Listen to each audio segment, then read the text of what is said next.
Hi, everyone. Welcome to Dean's Chat, where we discuss all things podiatric medicine. My name is Dr. Jeffrey Jensen. I am the Dean at the Arizona College of Podiatric Medicine, and I'm also your host for the show. In past Dean's Chats, our guests were current leaders in the podiatric profession. You've heard from deans of the other schools and colleges. You've heard from residency directors, but we're doing a little bit of a twist today, and we're going to talk to future leaders in podiatric medicine. My three guests today are Ashley Starr, Alina Tran, and Chase Levin. All are fourth-year students at the Arizona College of Podiatric Medicine and will be graduating this May.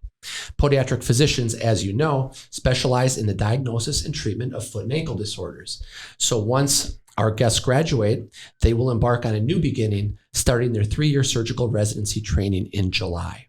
Last week, we had the match, as it's fondly referred to, where students rank residency programs and in turn, residency programs rank students. At that point, a computer program designates the student's residency designation. So welcome to Dean's Chat, Ashley, Alina, Chase. Thanks for having us. Yeah, thank you. It's really fun to be here. Well, I really appreciate you all being here. I know you're on rotations right now and your preceptors were gracious enough to give you some time off. So a shout out to them also. So let's get started. Ashley, if you don't mind, I'll start with you. So when match day occurred last Friday, where did you end up matching? I matched at Ascension St. Vincent, Indianapolis. Well, congratulations. That's a very popular, excellent program. Yes, I was really excited about it. So before we get started talking about your fourth year, Ashley, if you don't mind, tell us a little bit about yourself, where you went to undergrad, and perhaps how you were introduced into podiatric medicine. Yeah, so I was born and raised in Phoenix, Arizona, went to Arizona State University, and actually heard about podiatry through, it was a month before I graduated college, and the Arizona College of Podiatric Medicine actually put on a suture workshop for a biologicals pre-med, essentially pre-med club that I was chair of. And before they did the whole suture workshop, they did the what podiatry is and that whole spiel. And that was the first time I really heard about it. Even though I have diabetics in my family that saw podiatrists, I still thought they were really just cutting nails and things like that. I didn't realize just what we could do, really, surgery and everything like that. So after hearing about that, I did some research on my own and shadowed a podiatrist and realized that that was a better route for me than going MDDO. Fantastic. So one of my goals today is to talk about the fourth year experience that led up to the match, of course. So when you were picking clerkship opportunities, or first, let me go back. Let's define a clerkship or an externship, because there's a lot of first year, second year, third year students that are hearing about them and they might be a little apprehensive about what they are. How would you define a clerkship, Ashley? A clerkship is essentially a month-long interview for a residency program. You only clerkship at places that have residency programs. And yeah, you're there for anywhere from 4 to 5 weeks and anywhere that, again, has a residency program. So walk us through your fourth year. And I know you were all over the country, but if you don't mind just kind of sharing where you went and a couple comments about each place that really prepared you for the match and doing interviews, which we'll talk about a little bit more later. Yeah. I started off, Midwestern starts a little earlier than I know a couple other schools, but so my first month of clerkship was in March, and I started at Norton in Louisville, Kentucky, then went to East Orlando. May and June, I was back in Arizona for our cores and certain things like that. July, went to JPS in Fort Worth. August was Ascension St. Vincent, Indianapolis. September was North Colorado in Greeley, Colorado. And then October was Kent in Rhode Island. November was Wake Forest. And December was Creighton in Phoenix. Wow. That's getting around a lot to a lot of places. Yes. It's no wonder that our students, when we go through the match, end up placing all over the country, because if you were to take a map and you look at our current class graduating, they're going everywhere from Seattle, Portland, all the way down to San Diego, Texas, Florida, Boston, Michigan, and everywhere in between. It's really phenomenal. Yeah. So were you surprised when you matched with St. Vincent? No, I wasn't. There's a couple programs that you'll find that give you a good idea on where they're going to rank you. And Ascension was one of them, where they let me know early on that if I wanted the spot, that it was mine. So. Oh, very good. So you're off to Indianapolis? I'm off to Indianapolis. Yep. It's going to be different weather from Phoenix, that's for sure. Yeah. As somebody who's lived in Phoenix their whole life, it'll be a shifting gears for you. Yep. I'm going to figure out how to live in a snowstorm. Well, congratulations. That's wonderful. Thank you. I'm excited. So, Alina. Yes. When Friday last week rolled around and you got the message on where you matched, where did you match? I ended up at Scripps Memorial Encinitas. Very good. And tell us about that experience. Did you have an opportunity to clerkship there? No, I didn't. So they actually do not offer a clerkship. They're one of those programs where you take your time out if you want to know more about it to go visit. And surprisingly, in California, there were multiple of residency programs that were like that. So I took my time out when I was at a nearby program to visit anything that was surrounding, because I think it's only beneficial for you to kind of have options and discover, what's the best fit for you. So that was kind of where that landed in my pocket. Oh, very good. So tell us a little bit about yourself, where you went to undergrad and how you found out about podiatric medicine. Yeah, so I was born and raised in Oklahoma. I went to the University of Oklahoma, and starting out, I always knew I wanted to do something in medicine. I just wasn't for sure what. Afterwards, I ended up taking a 2 gap year. After undergrad, I was a scribe for an orthopedic surgeon. I was swearing up and down that I was going to probably go into orthopedics. That was something I truly enjoyed. Surgery was something that was always very interesting to me, and that was something I wanted to be a part of. And it wasn't until later on, it was my boyfriend at the time. He had told me that, if you're so into this, have you ever considered podiatry? My mom's current boyfriend at the time was a podiatrist in Oklahoma, a really well-known one. And I said, no, I don't really know much about it. My undergraduate school, we didn't get a lot of information on podiatry. And I ended up shadowing him, and that was it. It was perfect. Seeing the huge transition from orthopedics to podiatry, it was like night and day, especially for me and what I was looking for. Just being, having the time to still do the hobbies that you want to outside of work. I think podiatry offers a very diverse work and just balance with everything that you could possibly do. I think that's a common sentiment. And I know that when students are shadowing doctors around the country, podiatrists are usually practicing in a way that they want to. They're doing things they want to do. So they're a little happier with their career decisions. So that's great. Let's talk about your 4th year a little bit, Okay. Alina. When you were going into trying to figure out where you wanted to do your clerkship, so what was your mindset? What were you looking for? My mindset when I started out was that I wanted to go to a high-powered program that gave me all the training that I could have for the next 3 years, because you're not going to have this experience any other time. Once you're done with your 3 years, you're on your own. Whether it's hospital, private practice, whatever you want to go to, group. I mean, there's a variety of options out there, but you want to be prepared. You're going to get thrown out to the wolves in a sense. So when I was trying to pick, I tried to look for just hearsay of what were good programs.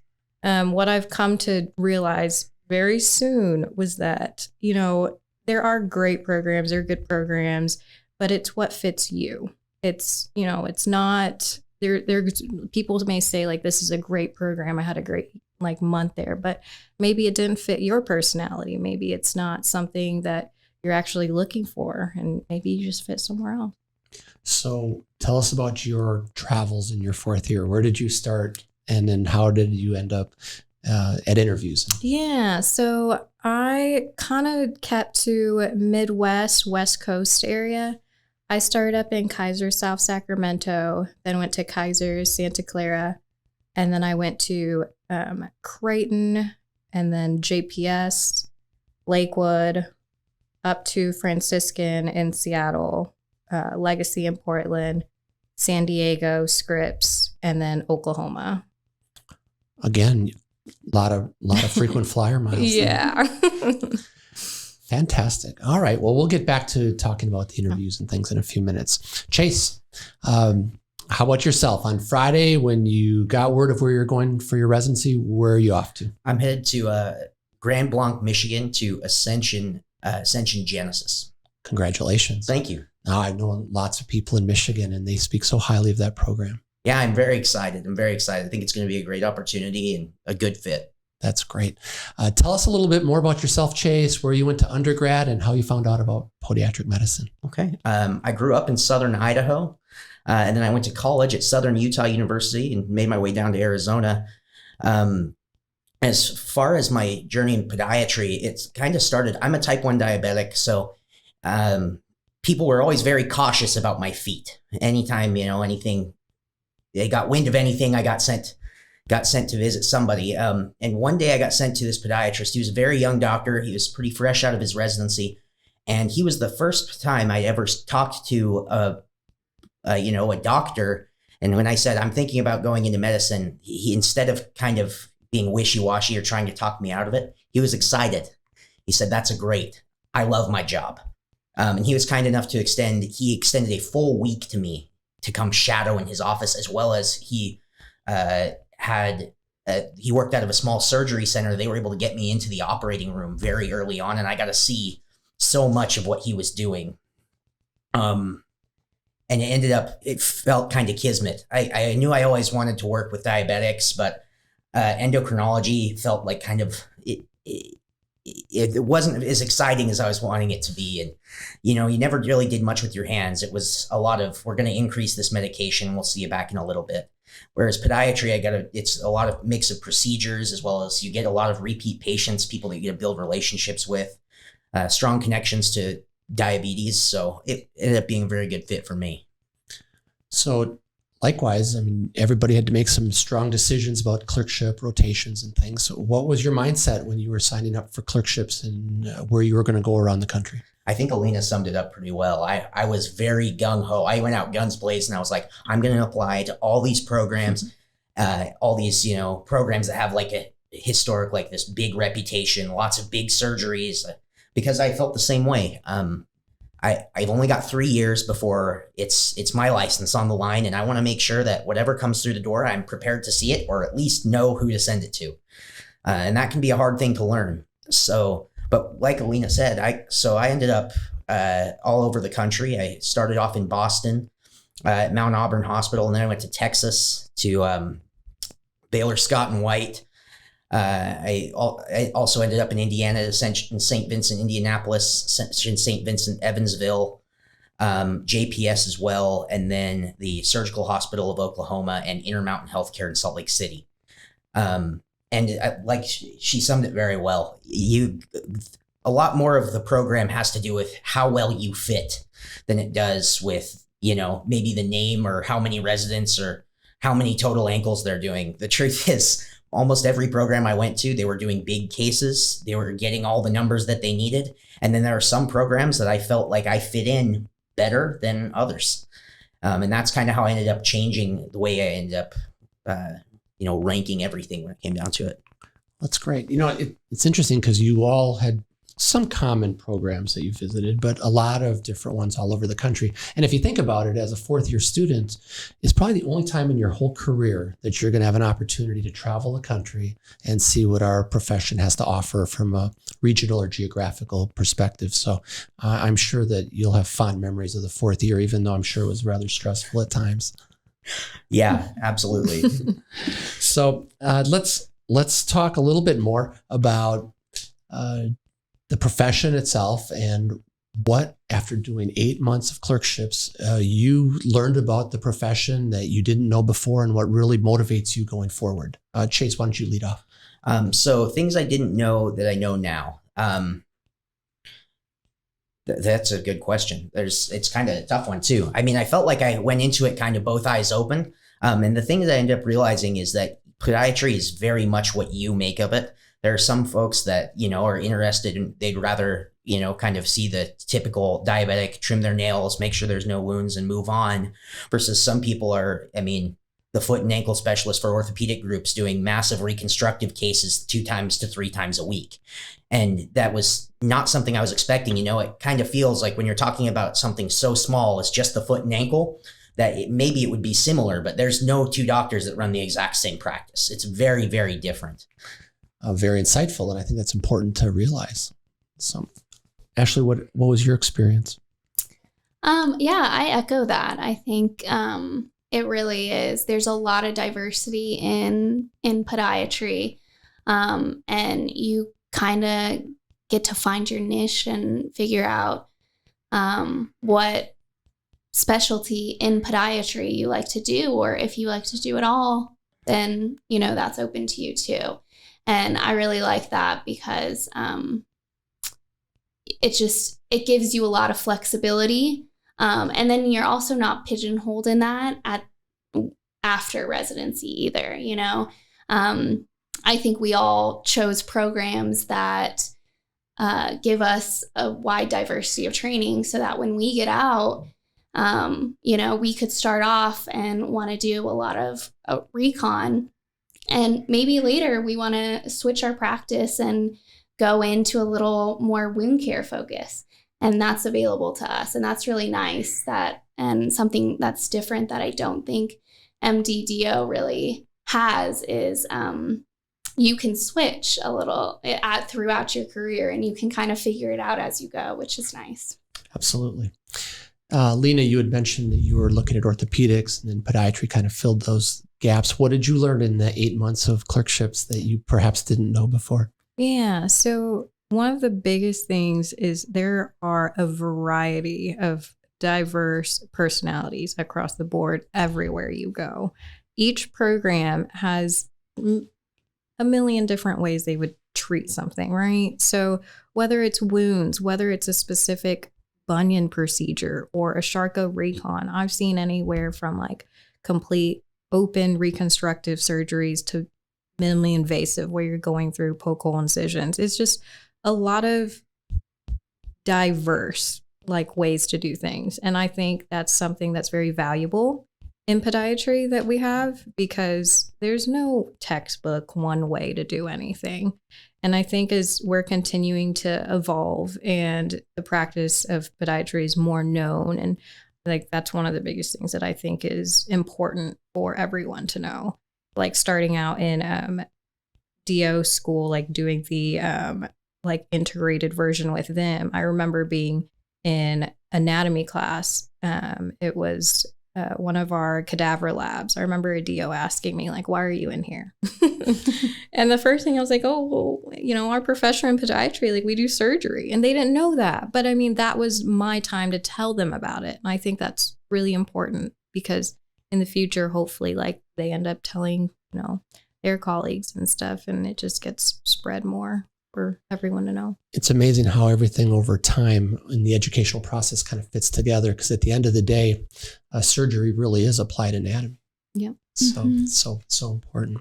I wanted to ask each of you, what are your goals in the profession going forward? Where do you see yourself perhaps in 10 years? Ashley? I'm really interested in podiatry awareness and education. Before this, I was really involved in teaching. I managed a tutoring center, and so that's a passion of mine. And so I would love to be able to integrate podiatry and the passion that I have for podiatry, and also the passion that I have for teaching, and potentially, partner with a school or even be on staff at a residency program so that I can teach the future generations. And that makes sense. I think the unsung heroes in our profession are residency directors and the doctors that are bringing their cases to hospitals to help train tomorrow's podiatric surgeons. So that's just a great way to pay it forward. And I applaud you for that. Alina, what do you see yourself doing in 10 years? I like what Ashley's doing too. I'm so excited to be on the other side of things. I'm excited to, just have students in the future and just educate them. But also being in APMSA this past 3-4 years now, it has been an absolute rewarding experience getting to sit on a panel with 9 of the podiatric schools. Well, now there's 11, I believe. Just working with the next political thing that we're doing. What are we moving forward with?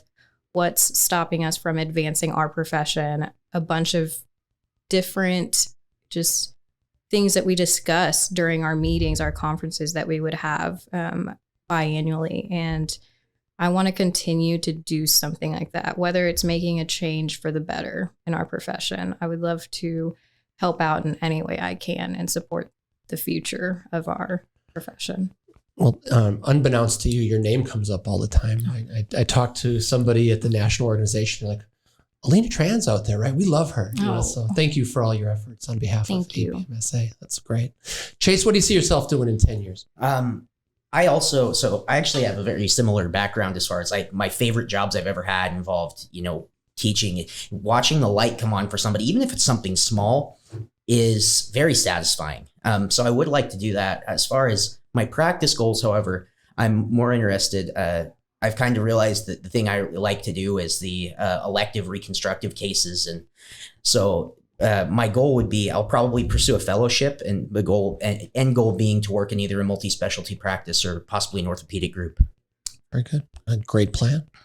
So shifting gears, let's talk about the interview process. All 3 of you went to the CRIB, right? It's an acronym for Centralized Residency Interview Process. And tell me about that experience. How many programs did each of you interview with when you were there? Ashley? Gosh, I can't even remember. I think it was 8. One thing that I kind of knew going into it when I was choosing clerkships, but didn't fully realize until I got there, is that they separate them based off region. So I think it's like a 6-day process, 6-7-day process. And I went West Coast, Midwest, and East Coast.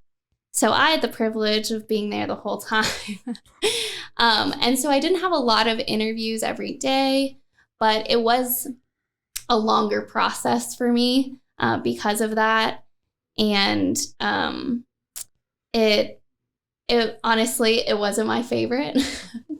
You're nervous going into it. I didn't sleep, but it is fun. It's fun seeing your classmates, and at the end of the day, the interview process, it's a lot about how you react to questions and not so much if you're getting the question right. So going in, you know a lot of what's going to be asked already. I mean, we've prepped 4 years for that at that point. So when I was going in, I just reminded myself of that. And every single one of my interviews, I know that they separate them. Either they're you can have completely social interviews, you can have a mix of social and academic, or completely academic.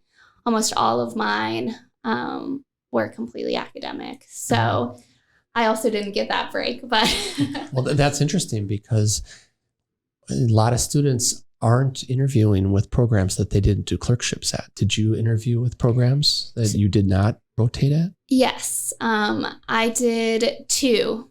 Vanderbilt, which did not have a clerkship when my year, they do now.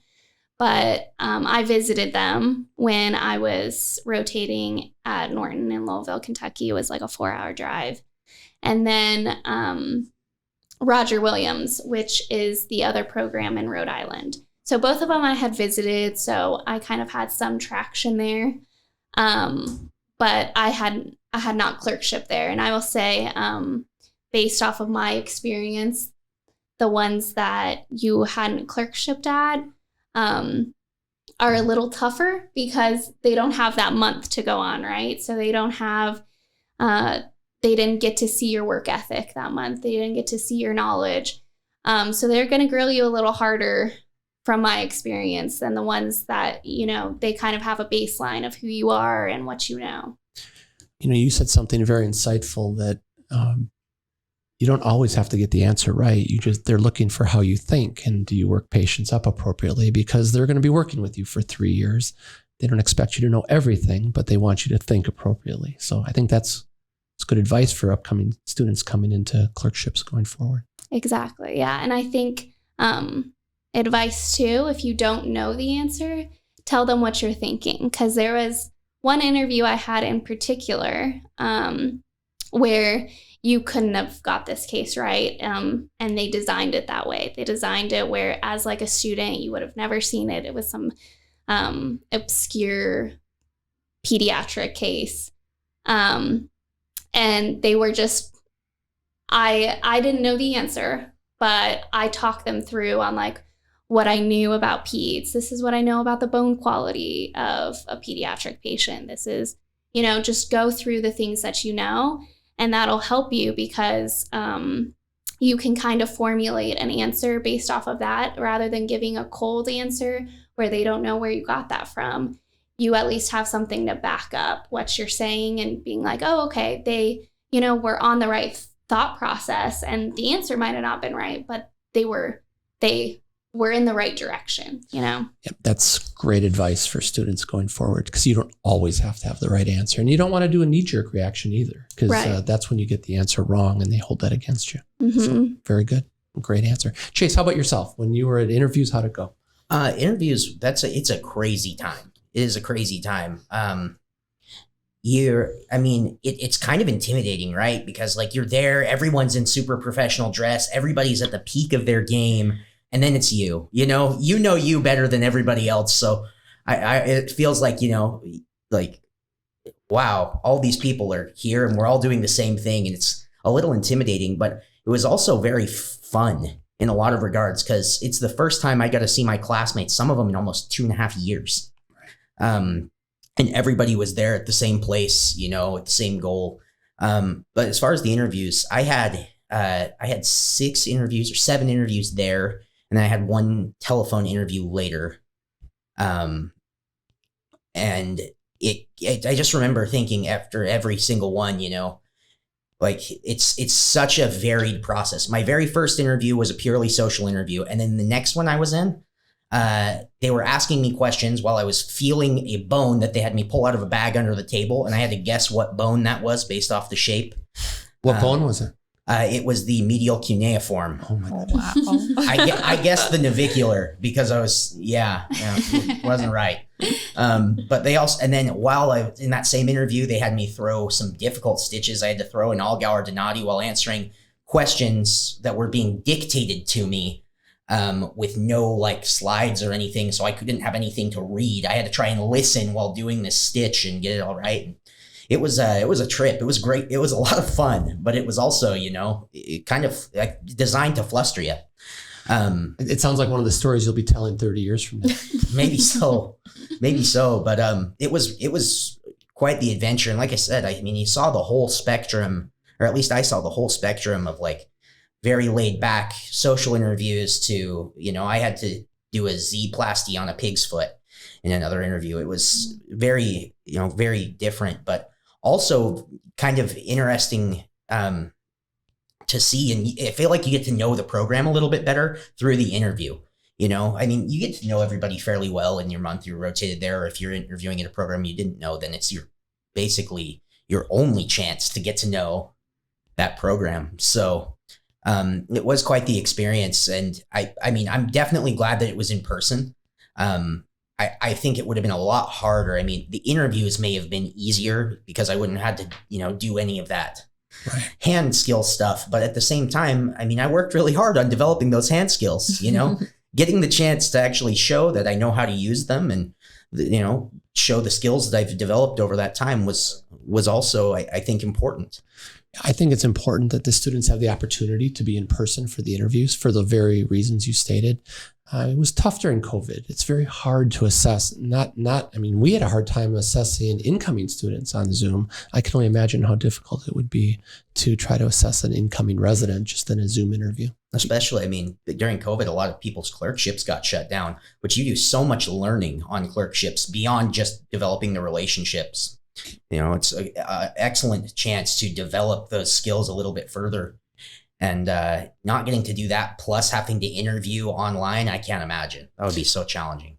Your class had other challenges of COVID earlier in the academic process. So we'll get to that in a little bit. Alina, tell me about your interview process in Texas. Oh my goodness. So again, being only Midwest and West Coast, my programs only offered me 2 days. So I only had Sunday and Monday to do 9 interviews. So I did 6 in a day and 3 the next.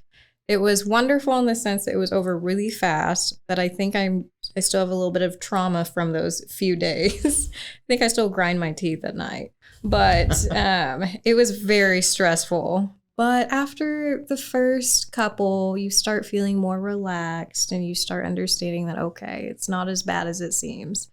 And it's so nice seeing all of the co-externs that you were with, even in the months that you were, you haven't seen them in months. You haven't seen your classmate in, like what Chase said, like over a year. And it was so fun just seeing the familiar faces, seeing the residency directors that you had a great time with. There were also residents that were present there that you made good friendships with too. So overall, I thought it was a very unique experience that you're able to see everyone in one place again, but a very stressful environment. It goes to show you how small the profession is. Yes. Absolutely. So, Alina, follow-on question. What was the most interesting question you were asked in the interview process? Oh, so Chase and I were talking about this earlier. So it was one of our programs. They asked us, name as many things that you can do with a brick in 30 seconds. Go. And then, yeah, I think I came up with like 8 things. I completely fumbled the question.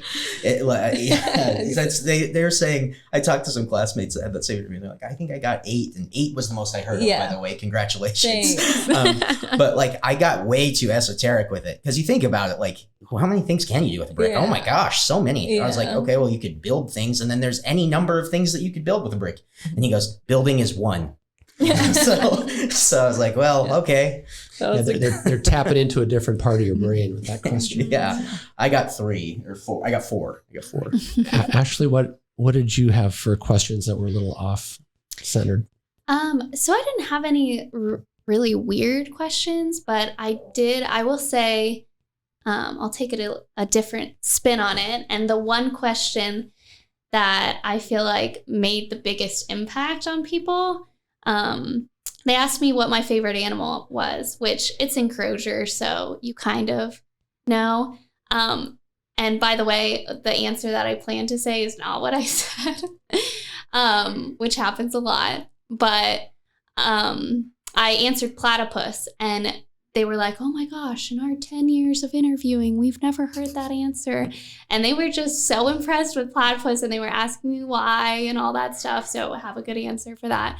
But like I said, that wasn't the animal I planned to say if I was asked that, because that was toward the end too. And I had not been asked any social questions up to this point. So I just kind of rode that off. And that was my gut response. And I did have like a good response on why, but I went to their social later that night. And they were like, oh, it's the platypus. And I got a text later from the residents that was like, they just can't get over your platypus response. They really liked it. So all that to say, you never know what question. I mean, that was my interview. That was pretty hard academically. Like, they were having us do hand skills while asking an obscure pediatric case. So, and out of that whole interview, that's the question that they remembered about me. So you just never know. Isn't that funny how that works? So at the end of the day, academics are probably as important as social, but you got to do the social also. What were some of the repetitive cases that you were offered? Were there some standard cases? Everybody, I mean, a lot of places I went, like there was a couple programs that had multiple cases and you kind of had to like pick one, you had to pick a number or something, and then it ended up taking you to different cases. So a lot of programs brought 15 plus cases with them, so that, it's because there is a lot of like, one thing I definitely noticed is when you're out in the big foyer area where everybody's kind of waiting between interviews, there's a lot of like, you'll never guess what they asked me. I got asked this, I had to do this. So I would be willing to bet that challenging stitch I had to do, on day one, people on day two were doing it a lot better than their other folks on day one.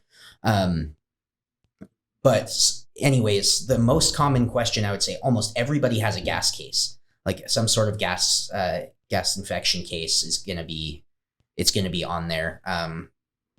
Almost everybody has some sort of bunion case, with, a bunch of complications. I had multiple flat foot cases.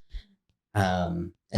Pediatrics. There's always ankle fractures. Totally. That's a big one. Totally. I had a calc fracture too, but I think ankle and infected like diabetic foot wounds was a big one. So I have a question for you. Unique, Alina and Ashley, you are both so politically active, and Chase too, and being involved in the profession, not just in the academics. Do you think that helped you all in research and everything else in doing your interviews and potentially getting the programs you ended up at? Yeah, it definitely helped me. So I matched with Ascension, and Dr. DeHeer is the residency director.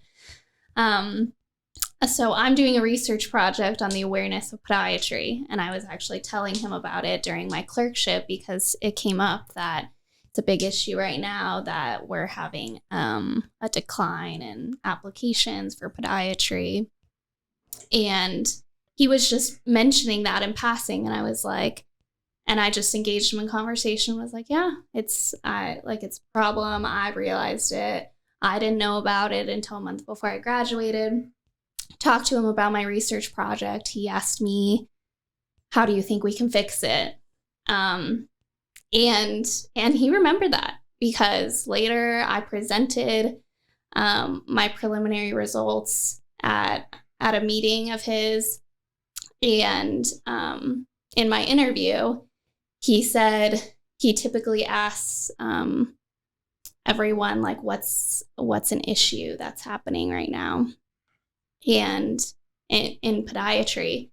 And he said, I typically ask this question to everyone, but I know what your answer is going to be. So instead, like, answer this. And he kind of turned it toward podiatry awareness. So I know that had a big impact because it's a common interest, that we have. So it definitely holds weight, and it allows in your interview too for you to talk more about than just podiatry, because honestly everyone knows podiatry, everyone has their knowledge base, but what sets you apart is really, I think, your extracurriculars and what else you have to offer. I agree. Did you have similar experiences, Chase and Alina? Yeah, I would say so. I think one of the most valuable things that I gained from just earlier, like being in APMSA, was the connections, the networking, the people that you meet along the way. And those are the people that are going to help you through every step of this process, whether it's, advice on how to get started on a paper, a research article, anything. It's knowing podiatry is so small that everyone knows everyone. Someone could give a phone call and be like, hey, this is a great student, or, this would be a great resident at your program. It's those little things that I think helps so much that maybe not a lot of people like understand that concept, that it's not just academics. It's not just, even your personality, because it's kind of who too can really help. Well, it's a big commitment to work together for 3 years. There's no doubt about that. Chase, your experience. So I wasn't super involved in APMSA. It's definitely something I considered at the time, and I just wasn't sure if I'd be able to do it because we had a baby like our first week of podiatry school. That. Yeah, she was born the day before our first exam. And then my second daughter was just born the week after I got back from interviews. So we timed it impeccably. Girls, I love you both. But so I wasn't as involved, but one of my best friends was our APMSA president, and he's somebody that I spoke with a lot. And that connections facet that Alina mentioned was definitely big, even vicariously, because the reason I went to essentially St. Vincent, Indianapolis is because my friend told me, I worked with this guy at an APMSA conference. He was awesome, and he runs this residency program in Indiana. You should go check it out. So I did, and I had a great experience there. I learned a ton. So I definitely, the connections is hugely important. They also did, as far as research was concerned, I had several programs, reach out to me during interviews related to the research project I was working on. Some of them, it felt a little bit hostile, like maybe they didn't agree with what they assumed the conclusion of the project was going to be. But it also gave me a point to it. You have a knowledge base on this question and on those questions that they're asking, and it feels, you're the expert on that project. Absolutely. So you can't get the answer wrong. Exactly. Answer the question like it's yours, because it is. It's right. Very good. So let me shift gears a little bit. One of the roles at the college that we have is to prepare you for going out on clerkships. So in the third year, you're finishing up your academics in the surgery curriculum and biomechanics and podiatric medicine. But then in October, you go out on rotations. And there's lots of different experiences you have in hospitals and in clinics. Touch base on how well you were prepared and how you were ready to go out onto the clerkship trail after your third year. Chase. Okay. So third year rotations came at me hard and fast. The doctor that I worked with, I really respect him a lot. He was great. Awesome job at kind of helping me be prepared for the rotations I'd have coming forward. But I mean, you have all this knowledge kind of swirling in your head that, like, when I was taking boards, for example, I can kind of pluck out of there to answer the question right. But it's so different transitioning and applying that to a patient now. I remember during that first month, in like the second or third day, the preceptor took me back and we sat in his office and he's like, all right, a patient comes into the hospital with a hot red swollen foot. What do you do? And like it's not now that's an easy question to answer, but it's because I've seen it happen. I've done it a few times, I've walked through that process several times, and until you get the chance to do that, it's not really going to click. So as my advice for people that are out on third year rotations is get involved, sit down, ask questions, ask if they'll walk you through a case, because that's one, what interviews are going to be like. And two, how you learn. You need that kind of consolidating moment where you put everything together, even if you're wrong. I remember I ordered an MRI before I ordered an x-ray on that patient. And the doctor said, he died in the MRI table. Would you like to try again? Fair enough. Yeah. Would you like to give a preceptor shout out to from the third year? Absolutely. Dr. Jason Case he's awesome. My understanding is he's taken a bit more of a active role on the faculty for Midwestern. I think that's an excellent get for Midwestern. He's awesome. I learned more in that 1 month rotation there than I did in several of my others. And it's because he, like I said, he sat down, he was involved. He asked me to look at things with patients, even though he didn't always have me work up a new patient or something for him. It was always very active. And especially in the operating room, I learned a ton working with Dr. Case. So thank you, Dr. Case. I really appreciate it. Ashley, thoughts on your third year experiences? Yeah, I agree with Chase. It was, those first couple rotations, you're just kind of getting your feet wet. I remember there was one in particular that is notoriously a harder one. And I was in the OR, we were doing a flat foot recon, and he asked me the classification system. And like Shay said, now not hard to answer, but then I didn't know it. And he was like, you're going to get kicked out of the OR if this happens on rotations. Like, you need to come prepared, blah, blah, blah, blah, blah. And grilled me for it. And I walked away and I was like, you know, that might have been harsh, but also I should probably get my stuff together. And so I went home and I read Crozier front to back before externships. And so it's kind of a scared straight situation, which some of us needed. So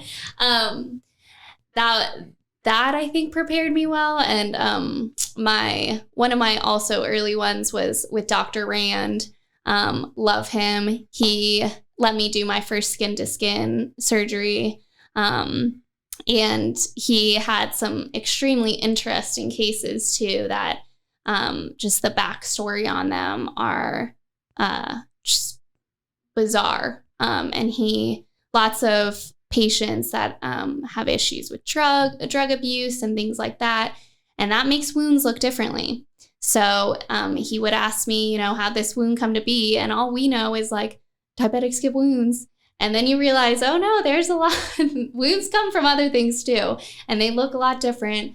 So he was great. I also worked with Dr. Case and loved him too. So fantastic. Alina, your experience? Yeah, third year was fun, and I think it's the best year in podiatry for going in it as a student. I think it's the best. It's where you're transitioning from, you know, looking at your book for 12 hours to, you know, being out there and seeing patients and finally remembering why you're doing what you're doing. I had so much fun my third year. I thought it was a mix of, you know, hard work and relaxation before the true auditions of fourth year. But I do think Midwestern prepares you very well for all of your out-of-state clerkships with the in-state clerkships that you start out with. One of my favorite was actually with Midwestern, the Midwestern Clinic, because there I felt like that was more of a teaching environment than all of my other ones. My other ones were just as great, but I just thought that they just allowed you to do much more in the OR. And, you know, you don't truly learn until you actually do it. Like, you could read it a million times, but until you actually hold that blade in your hand and make cuts or anything, like that's truly learning.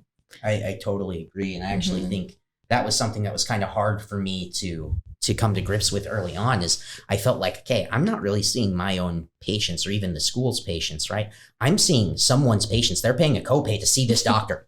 Like, so it made it hard for me to like want to like kind of take charge and take the reins. But the other thing that you kind of realize is that, well, you're also paying to be there. You know, you're paying your tuition to be there and learn. So, I mean, I do think if I was giving myself advice for starting over third year, I would tell myself to get involved. Like, don't be afraid. It's easy to tell you to get out of the way, but it's hard to give you the motivation to you know, take that step and be forward. So you kind of jumped the gun on me. I was going to ask you if you have any parting words for prospective students or current students, some advice about school and basic sciences the first 2 years, and then rotations. What advice would you give them, Chase? Okay.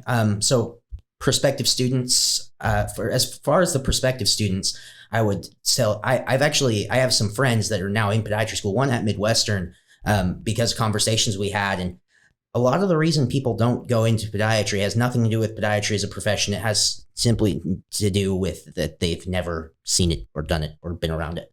So when I was in college, I was always, you should go shadow this guy. Like, if you think you'd be interested in it at all, go shadow. Because there's a lot of, I don't know if. Well, go know. Like, the only way you're going to know is if you go and do it. You know, and most podiatrists I've ever worked with, very open to having shadows. So send an email, make a call. People have always been very open to having me in their office, and I'm super grateful for that. As far as the basic sciences go, don't get behind would be my biggest advice. It's getting behind is a challenge, because now not only do you have to learn the stuff that you have to know this week, you have to learn the stuff you had to know last week, and that becomes very compounding. You know, it's going to happen to an extent. Like, there'll be times where, okay, I have an exam on Monday and I need to get through this material again. So maybe you're a lecture behind or something for the next week, but don't take the exam day off after. Like, get through, get caught up, and get ready to go, because next week's coming hard and fast too. Yeah. I think that's great advice. And I oftentimes use the analogy of a treadmill. Not only, if you fall behind, not only is it getting faster, but it's starting to elevate. And sooner or later, you can't keep up. So exactly. That's great advice. Alina, advice from you. Yeah. Make connections with whoever you meet in organizations. Go to conferences. Have so much fun at those. Act Fast, APMA. Those are great conferences to make connections at. Study. Just get good grades. Try your best. But at the same time, give yourself time to relax and enjoy life too, because you're only doing this once, and don't get burned out too soon. I would just say, you're never going to get these next 4 years back. So take it, one step at a time, enjoy it. You're going to make lifelong friends. You're going to make lifelong relationships with all these people that you meet. I mean, going to Midwestern, I was able to make friends, not just from the podiatry class. It was from DO, farm, vet. It was extraordinary, and I wouldn't have done it any other way. That's great to hear. Ashley. Yeah, I totally agree with that. There's really nothing we can say that's going to prepare you, honestly. Like, you kind of have to live it. There's nothing like interviews. There's nothing like taking your first basic science exam at Midwestern. It was harder than my 4 years of undergrad by far. So, but in that same vein, like it goes fast and it's fun. Like, now being almost graduated, it's honestly surreal. Like, it feels like just yesterday, and also like 10 years ago that I started Midwestern somehow at the same time. But it really is fun. You really do make connections that you will have forever. Like Alina said, podiatry small. So, always try, to put your best foot forward, because your classmates, you're going to see them in 10 years at that Act Fast conference. There's these attendings that you're working with at these rotations that, might not seem like they matter that much to you. They're still going to be practicing when you come back to Arizona or wherever you're practicing. So just remember that, everyone knows each other, but have fun. Like, mental health's important. If you're sitting and studying 24 hours a day, like, you're probably not going to get the best grades, honestly, because you're not going to be well rested. So just try to figure out that work-life balance at the beginning, because that's really crucial, so that when you do study, you're focused and you make the most of your time. And yeah, have fun. Well, that's all just great advice. And I want to thank all three of you for coming in today. I'm so proud of you, and I speak for the faculty in saying that. And thank you for coming to the Arizona College. I mean, we do our best to give you the best education possible, but it's not possible if you don't have great students. So I appreciate all the hard work you've all done. Also, I look forward to following your careers. I mean, nothing is better for me than going to a meeting as with colleagues, right? We're all colleagues, and watching you all on the stage giving presentations. Because I remember the first day when you showed up in class. I remember white coat ceremony. So it just goes by fast. And so we're excited for you, and I look forward to following your careers. I think I speak on behalf of all of us that we're super grateful that we got to have you as our dean these 4 years. And you've really come beside us and help us become the podiatrist that we're going to become. So thank you. Thank you 100% for mentoring us. And, you're welcome, and I appreciate it very much. So I also want to thank our listeners today for joining us on Dean's Chat. We'll continue to bring you the voices and leaders in the podiatric field. But like today, we're also going to bring you the future leaders in podiatric medicine. So we'll see you next week. Don't forget to give us a 5-star rating, and cheers. Bye-bye.